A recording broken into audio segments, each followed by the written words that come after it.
जीवन भर शरीर बेच करके ढेर सारा वैभव एकत्रित किया था। यौवन अवस्था की उतार अवस्था थी वैश्या की। गांव के बाहर महल था, बहुत सुंदर वाटिका पुष्पों की थी। तो एक संत मंडली जिनके साथ आचार्य चरण भी थे, वहां से निकली तो बोले आज रात्रि कोई पवित्र स्थान हो तो हमें बताओ जहां अपने ठाकुर विराजमान करें और वहां आरती पूजा करके भोग लगाएं, ठाकुर जी को विश्राम करें। तो कुछ उद्दंड लोग थे, उन्होंने कहा हाँ बहुत पवित्र स्थान है, वो जो बगीचा देख रहे हो ना वो परम पवित्र ही है, क्योंकि वहां वैश्या अपने मित्रों के साथ हास्य विलास ऐसे करती रहती थी। संत सरल चित्त, कहीं कोई संशय नहीं, विश्वास, गए वहां, जल छिड़का, सोहनी लगी, ठाकुर जी विराजमान हुए। बस थोड़ी ही देर में भोग लगने के बाद जब आरती हुई, संध्या आरती, तो शंख घंटा नाद, वैश्या ने सुना कि मेरे बगीचे में शंख घंटा नाद कहां से, मैं तो नीच आचरण कर दृष्टि डाली तो एक से एक परमहंस महात्मा सब। ओहो, मुझ अभागिनी के भाग्य खुल गए, ये भगवत प्रेमी महात्मा कहां से आ गए। अभी तक तो कौओं जैसी चेष्टा करने वाले लोगों का संग ये हंस कैसे आ गए हमारे बगीचे में। आज मेरे ऊपर भगवान की विशेष कृपा, अहेतुकी कृपा, क्योंकि मेरे कोई ऐसे आचरण नहीं जिससे भगवान प्रसन्न हो, क्योंकि बिना भगवान के प्रसन्न हुए ऐसे महापुरुषों का दर्शन कैसे हो सकता है। गई स्वर्ण के कुछ मुद्राएं, चांदी की मुद्राएं, कुछ फल मेवा आदि रखकर, महाराज स्वीकार करो, कौन हो तुम। भगवान जिस बगीचे में बैठे हो इस दासी का ही बगीचा है, कौन हो तुम। वैश्यावृत्ति से जीवन निर्वाह करने वाली हूं, मैं वैश्या हूं। कहा बेटा कोई बात नहीं, भगवान के तो सब संतानें हैं, कोई बात नहीं, पर हम लोग तुम्हारा ये फल, ये धन, ये भोग सामग्री नहीं पा सकते, शास्त्र मर्यादा है।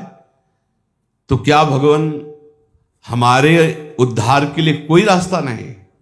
कहा है, तुम सब संपत्ति, आभूषण ये बेच करके एक रत्नों का हार बनाओ और रंगनाथ जी के माथे पे धारण करो, सारे पाप नष्ट हो जाएंगे, तुम्हें भगवत प्राप्ति हो जाएगी। और आज से वैश्यावृत्ति बंद। भगवान वचन देती हूं, आज तक कभी ऐसा आनंद प्राप्त ही नहीं हुआ था संत समागम का। वचन देती हूं कभी अब इस शरीर को अपवित्र नहीं करूंगी। और सब आभूषण जो जो वैभव बेचने वाला था बेच करके, फिर उसके मन में आया कि क्या मुझे मंदिर में जाने दिया जाएगा।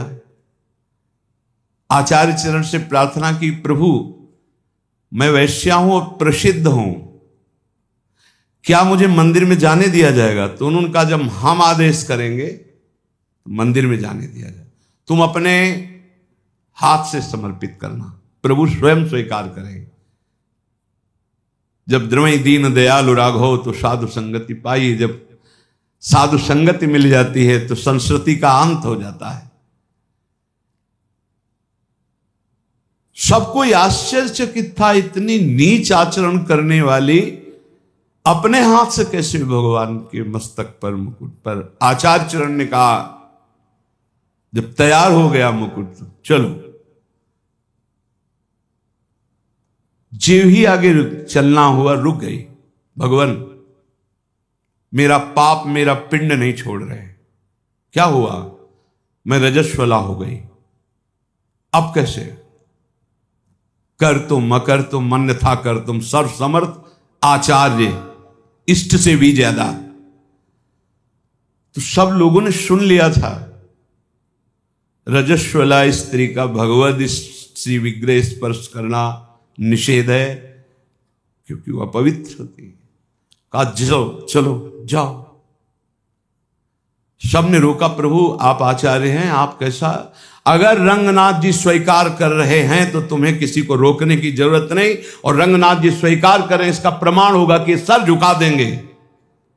बेटा तू जा, मस्तक पर मुकुट, रंगनाथ जी का श्री विग्रह का ऐसे मुकुट, कर तुम मकर तुम अन्यथा कर तुम सर्व समर्थ आचार्य गुरुदेव इष्ट देव, उसको परम पद की प्राप्ति हुई। एक एक सेवा, एक एक वृत्ति भगवत प्राप्ति कराने में समर्थ है यदि आप विश्वास कर ले। दूसरा, कृष्णदास जी अधिकारी पद पर थे, श्रीनाथ जी की समस्त सेवा विधान के अधिकारी थे श्रीनाथ जी, और वो अपने लाडले ठाकुर के लिए स्वयं जाते थे आगरा सेवकों के साथ विविध प्रकार की सेवा सामग्री खरीदने। श्रीनाथ जी अन्योर के पास गिरिराज जी में जहां प्रकट हुए वहीं विराजमान थे उस समय। आप इस बात पर बहुत ध्यान देना, भगवत प्राप्ति की बात कह रहा हूं। वहां गए तो सैकड़ों लोग घेरे हुए थे, तो सोचा क्या हो रहा है देखें, तो एक वैश्यावृत्ति से अपना जीवन निर्वाह करने वाली नवीन वैश्या नृत्य करके लोगों से अर्थ ले रही थी। नाचना गाना रिझाना, कोई 10 कोई 5 कोई 1 ऐसे। कृष्णदास जी वयोवृद्ध थे, महापुरुष, भगवत सखा है, नित्य सखा है, बहुत उच्च कोटि के महापुरुष, कोई साधारण नहीं। वैश्या को देखा, उसकी हाव भाव चातुरी, उसका बोलना, उसका चितवन निकाला। ठाकुर जी के सेवा वाले से 10 रुपया। वैश्या ने देखा कि संत हैं पर बड़े रिझवार संत हैं, 10 रुपया फिर निकाला। अब वैश्या की तो दृष्टि उन्हीं पे जम गई। 2-3 बार नजदीक आए, उनका 1000 मुद्राएं देंगे। अरे उनका मालिक आदेश करो, कहाँ है? बोले पूरे परिकर सहित जहां हमारा विश्राम स्थल वहां, अब तुम केवल हमें दिखाओ। 1000 मुद्रा में तो पूरे परिकर सहित गान बजा नृत्य देखा। ठीक है, उनके परिकर से कहा कि 1000 मुद्राएं सब आपस में बांट लो, और वैश्या से कहा मेरे बादशाह के सामने तुम्हें नाचना है, तुम जितनी संपत्ति कहोगे उतनी दें, केवल नाचना है। उनका हमारा तो जीवन कृतार्थ हो गया। आप कौन हो काम? बोले कुछ परिचय नहीं, बस मेरे साथ चलना है, और ये तुम्हारे परिकर का कोई नहीं चलेगा। इनको जितना कहो हम अर्थ दे दें, जिनसे इनका जीवन निर्वाह होगा, और तुम हमारे साथ चलो। ऐसा ही वो अधिकारी थे, खूब वैभव था। अब तो पूरे गिरिराज जी में, ब्रज में फैल गया कि बुढ़ापा बुद्धि बदल रही है। भाई देखो माया का प्रताप। कृष्णदास जी अधिकारी एक नवीन अवस्था की वैश्या आगरा से लाए हैं भाई, लेकिन संतों का उद्देश्य जो होता है वो कोई बिरला ही जान पाता है। अपनी कुटिया के बगल में एक झोपड़ी बनवाई, विराज है, और ब्रज के समस्त महान कुंडों का स्नान करवाया।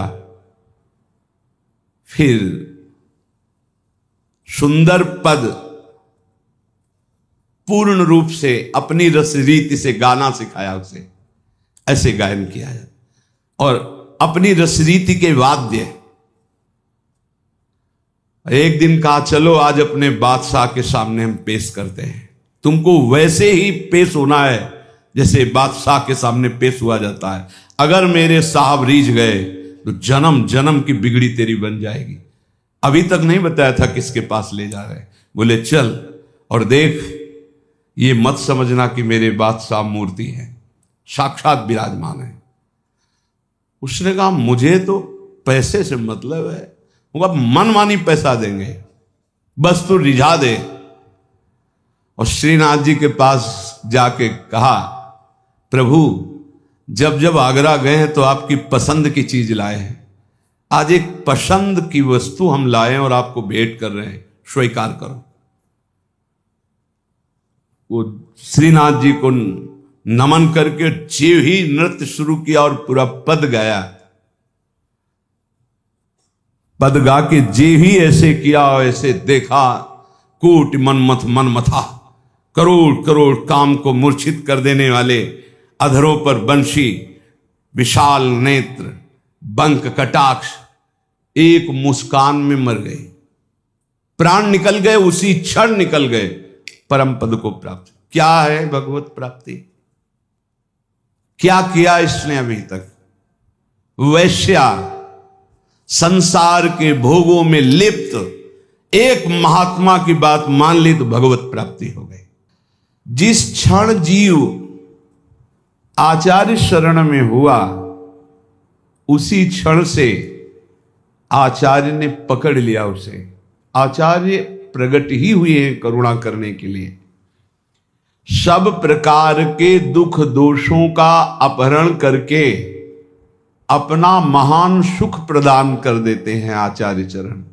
भगवत रसिक जी कहते हैं, जिस दिन से मैं स्वामी हरिदास जी की शरण में हुआ, स्वामी जी ने उसी दिन से अपना लिया और सारे दुख दोषों का हरण करके मुझे महान सुख प्रदान किया।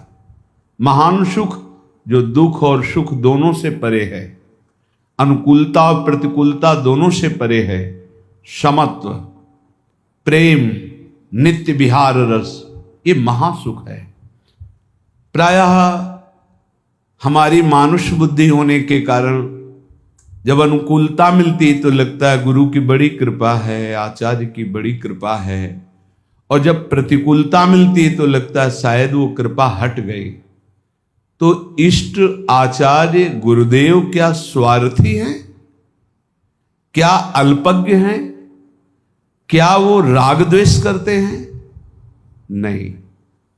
जिनके चरणों का आश्रय लेने से परब्रह्म परमात्म तत्व का बोध होता है, प्रियालाल का प्रेम प्राप्त होता है, उनमें अपना पराया कहां, राग द्वेष कहां?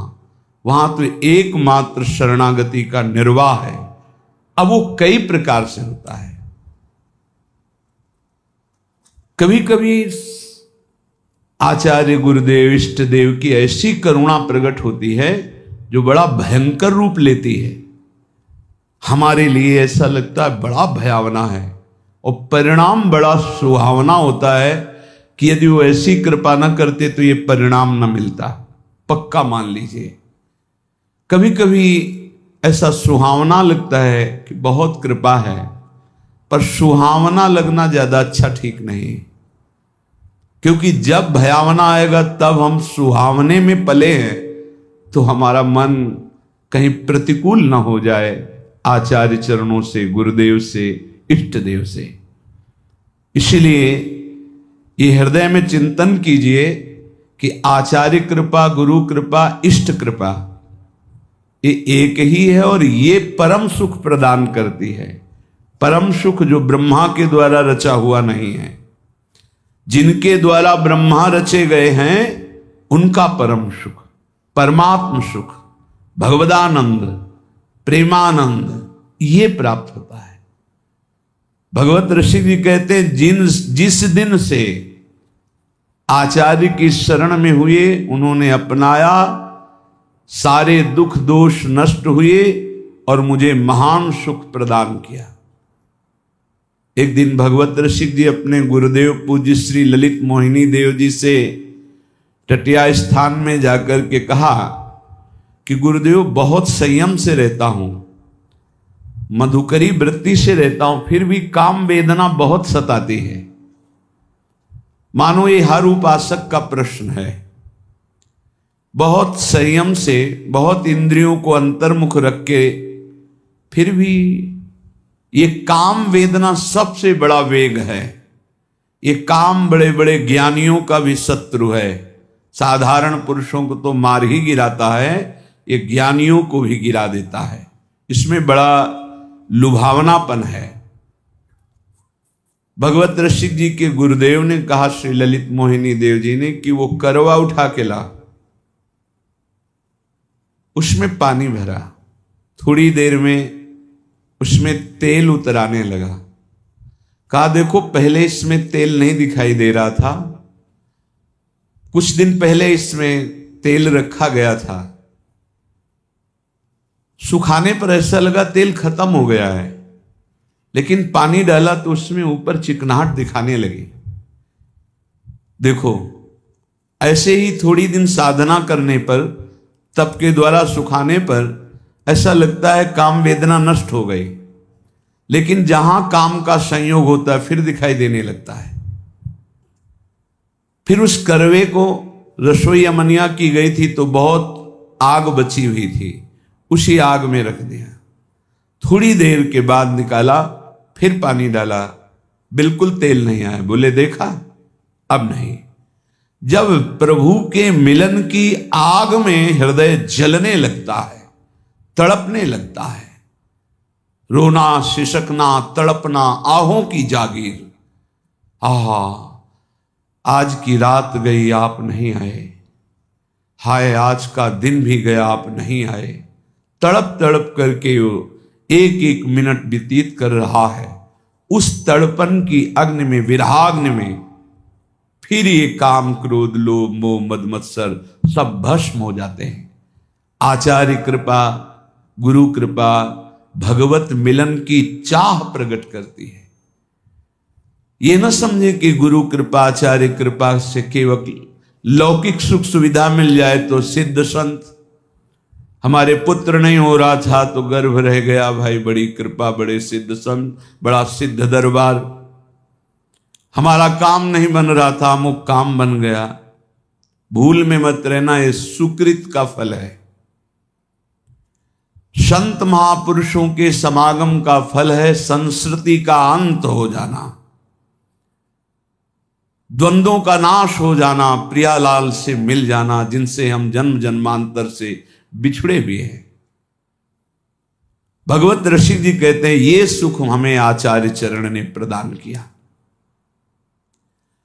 सायन कहते भाष्यकारों को वेदों का, शास्त्रों का,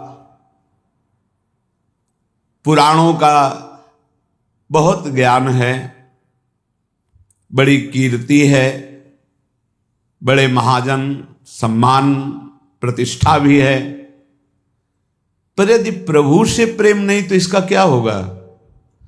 शास्त्रों का व्याख्यान कर लेना, पुराणों का व्याख्यान कर लेना, समाज में कीर्ति प्रतिष्ठा धन वैभव महिमा प्राप्त हो जाना, क्या है इससे? अगर प्रभु के नाम में प्रीति नहीं, धाम में प्रीति नहीं, लीला में प्रीति नहीं, प्रभु के लिए रोना नहीं आया तो मिला क्या? शरीर छूटने के बाद न तुम्हारी कीर्ति जाएगी, न पैसा जाएगा, न ज्ञान जाएगा। ज्ञान वही जागृत होता है जो भगवत अनुराग में या आत्म प्रीति में, और ये सब भूल जाता है, पढ़ा लिखा ज्ञान भूल जाता है। जैसे गर्भ में भी तो ज्ञान हुआ था, भगवान ने हमें ज्ञान दिया था, हे नाथ अब की बार मां के गर्भ से बाहर करो, बाहर निकलकर इतना तप पूर्वक भजन करूंगा कि दोबारा किसी मां के गर्भ में ना आऊं। लेकिन जब बाहर आए कहां कहां कहां भूल गया वो ज्ञान, फिर लग गए मैं और मोर तोर तय माया, जही बस कीन्हे जीव निकाया, भूमि परत भा ढावर पानी, तिम जीव ही माया लपटा। फिर भूल गए। ज्ञान किस काम का? जो विस्मरण करा दे। शुद्ध ज्ञान बोध है, शुद्ध ज्ञान भगवत प्रेम है। जोग कुजोग ज्ञान अज्ञानु, जहां नहीं राम प्रेम परधानु। भगवत रसिक जी कह रहे हैं बड़े बड़े शास्त्रों का ज्ञान होना, पुराणों का ज्ञान होना, मान प्रतिष्ठा मिलना, वैभव होना, ये सब है, भगवत प्रीति नहीं है, भगवान के लिए रोना नहीं आया, निरंतर स्मृति नहीं है, तो जीवन का कोई विशेष लाभ नहीं।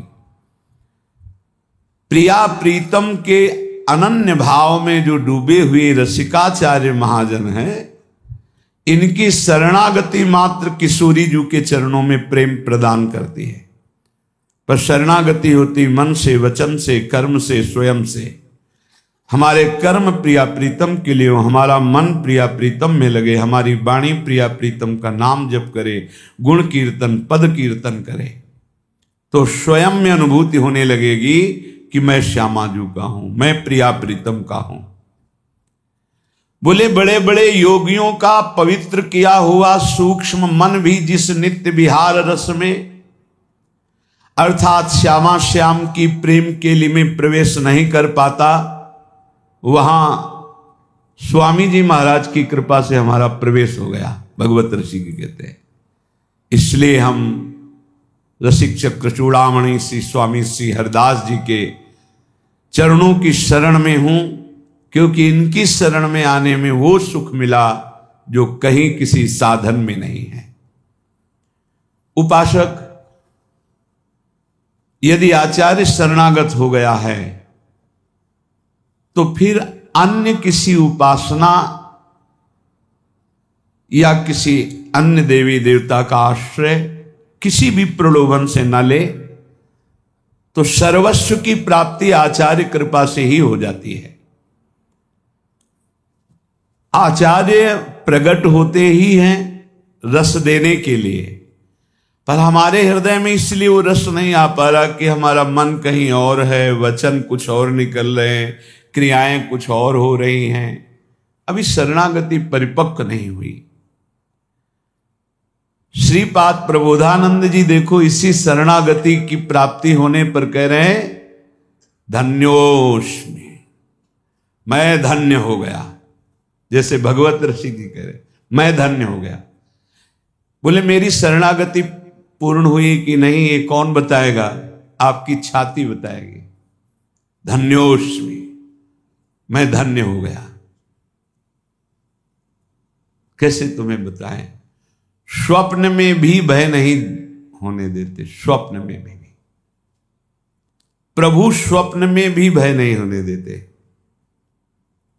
कभी भयावह स्वप्न जैसे मन दिखाए, उस समय प्रभु आकर के भय से मुक्त, स्वप्न में तब बहुत कितने करुणा में, जागृत में भय दुख की तो बात जाने दो, स्वप्न में भय नहीं होने देते। मुस्कुराते हुए युगल सरकार वहीं कोई न कोई अद्भुत ऐसा लीला करते, बचाव पक्ष प्रकट होता है, फिर जब नेत्र खुलते हैं तो चिंतन करके रोना आता है। कितना प्यार करने वाले लोग क्यों नहीं समझते, प्यार के लिए तड़प रहे हैं सब, और प्यार का समुद्र उफान पे है प्रिया प्रीतम, इनकी तरफ क्यों नहीं मुड़ते? शरीरों के प्यार में क्यों लगे हुए हैं? एक दूसरे के शरीरों में आकर्षित क्यों हो रहे हैं? ये भगवान की विचित्र मोहिनी माया है, जो मार्ग मिलने पर भी प्रिया प्रीतम की तरफ हम नहीं बढ़ पा रहे। सच्ची मानिए स्वप्न में भी दुख नहीं होने देते, बड़े कृपाल। स्वप्न में भी सरकार भय नहीं हो, स्वप्न में भी आप सच्ची मानिए। यहां हम देखते हैं कि मन तड़पता है कि कोई हमें प्यार करे, ये सब पूरे जगत की बात है, पशु पक्षी सब, क्योंकि सब प्रेम स्वरूप भगवान के अंश हैं, तो सबको प्रेम। हम आपसे प्रार्थना करते हैं, एक बार हमारी बात मान लीजिए, हमारे गुरुजनों की, हमारे शास्त्र की, प्रेम समुद्र है हमारे प्रभु। आप कहोगे कि आप साधु महात्मा हो इसलिए प्रभु आपसे प्रेम करते हैं, प्रभु का ऐसा स्वभाव नहीं।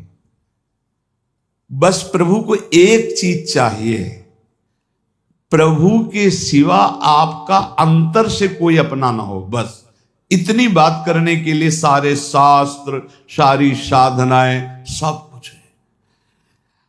कुछ बातें ऐसी जो शब्द हमारे पास नहीं कि हम कह सकें, बस ऐसे ऐसे कर लें तो जान लेना कि असमर्थ हैं, बता नहीं पा रहे, वो शब्द नहीं। बस एक बात प्रभु को चाहिए कि प्रभु के सिवा हमारा अपना कोई नहीं, अंदर से, बाहर से, अंदर से आपके अपना कोई ना हो, फिर आप चमत्कार देखिए हमारे प्रभु का। चमत्कार का मतलब ये नहीं कि आप चल नहीं पाते तो चल लेंगे, आपको दिखाई नहीं देता तो ये नहीं, ये सब लौकिक बातें हैं। हर क्षण प्रिया प्रीतम आपको अपने समीप दिखाई देंगे। इतना सुंदर रूप लाडली जू का है कि बस रोते ही रहो। इतना मतलब प्रेम की मूर्ति हमारी प्रिया जो बात बन गई। एक बार इष्ट जिसे स्वीकार कर लेता है दोबारा कभी किसी भारी से भारी अपराध होने पर भी छोड़ता नहीं। बस ये स्वभाव हमारे इष्ट का, इसलिए हम जीत गए, इसलिए हम जीत गए। श्री वृंदारण्य धन्योष्मी परम महत्व कृपा पात्रित्वोष्मी यतोहम ये न दत्तो विधि सुख सनकाद्यर्थ नीया सुवासा। वृंदावन आज मैं गर्व से कह रहा हूं कि धन्य हो गया, धन्योष्मी। हे, यही हम आपसे भी कहना चाहते हैं, जो रोज हम कहते हैं आया ना समझ में, तुम्हारे पास है, तुम भगवत प्राप्ति बोलो ना, ऐसे जैसे बोलते हैं ना, वो यही बोलवाना चाहते हैं। हां, मैं धन्य हो गया, मुझे मानव देह मिली, गुरु शरणागति मिली, वृंदावन मिला, मैं धन्य हो गया, मुझे कोई संशय नहीं, अपने ऊपर संशय ही संशय है, पर आराध्य देव की कृपा पे कोई संशय नहीं। यही कहलाना चाहते, यही, और इसी से काम बनता है, इसी से काम बनता है।